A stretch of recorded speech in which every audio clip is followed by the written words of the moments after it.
తప్పెలా అవుతుంది?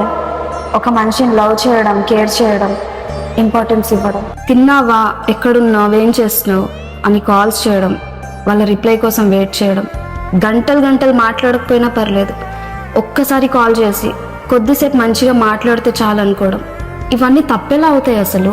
ఎందుకు అవదే? Self respect అంటూ ఒకటి ఉంటుంది, అది కూడా నువ్వు పక్కన పెట్టేసి వాడు వెనకాల పడి పడి చేస్తున్నావు. వాడైతే అసలు నిన్ను పట్టించుకోడు. ఎఫర్ట్స్ పెట్టు, ఆ ఎఫర్ట్స్ కి వాల్యూ ఉన్నప్పుడు. నీ ఇష్టమే. ఇంకా ఒక ఫ్రెండ్ గా చెప్పాల్సింది చెప్తున్నా.